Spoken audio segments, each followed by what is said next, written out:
Hi friends, welcome to Zeenath'sworld. இன்னைக்கு நம்ம சேனல்ல நம்ம பண்ண போற ரெசிபி விநாயகர் சதுர்த்தி ஸ்பெஷல் மசாலா வடை. இதை எப்படி ஈஸியா சிம்பிளா பண்றதுன்னு உங்களுக்கு சொல்லி தர போறேன். வடை சுடுறதே ரொம்ப கஷ்டம்னு நினைச்சிட்டு இருக்கவங்களுக்கு நான் எப்படி ஈஸியா பண்றதுன்னு சொல்லி தரேன். ஃபர்ஸ்ட் நான் 1 கப் கடலை பருப்பை ஒரு 2 மணி நேரம் நல்லா ஊற வச்சிருக்கேன். நல்லா கழுவிட்டு தண்ணி ஊற்றி வச்சிருங்க. 10-12 பூண்டு வச்சிருக்கேன், தோலை உரிக்க தேவையில்லை. வெங்காயம், கருவேப்பிலை, பச்சை மிளகாய், சோம்பு, உப்பு, இதுக்கு தேவையான இன்கிரீடியன்ஸ். இப்போ நம்ம கடலைப்பருப்பை தண்ணி இல்லாமல் மிக்ஸி ஜாரில் போட்டுறணும். தண்ணியே இருக்கக்கூடாது.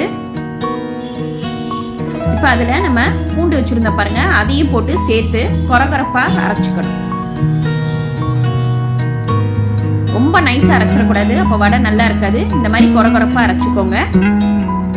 இப்போ இதில் கருவேப்பிலையை நான் சின்ன சின்னதாக கட் பண்ணி இதில் போட்டுருவேங்க.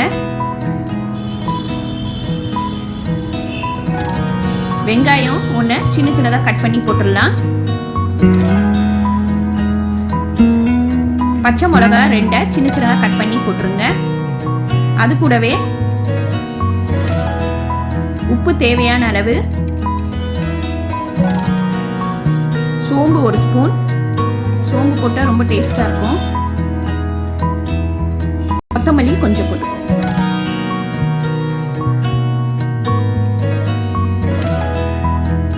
இப்போ இது எல்லாத்தையும் நம்ம சேர்ந்து நல்லா மிக்ஸ் பண்ண போகிறோம். இப்போ எண்ணெயை நல்லா காய வச்சாச்சு. இப்போ நம்ம வடையை தட்டி போட்டுடலாம். இப்போ எண்ணெய் நல்லா காஞ்சிருச்சுன்னு அர்த்தம். இப்போ இந்த மாதிரி ஒரு உருண்டையாக போட்டு நம்ம வடையை போட்டு எடுத்துடலாம். எண்ணெய் நல்லா காஞ்சோன்னு அடுப்பை கொஞ்சம் சிம்மில் வச்சுக்கோங்க. அவ்வளோதாங்க, ஈஸியாக நம்மளோட மசாலா வடை ரெடி ஆயிடுச்சு பாருங்க.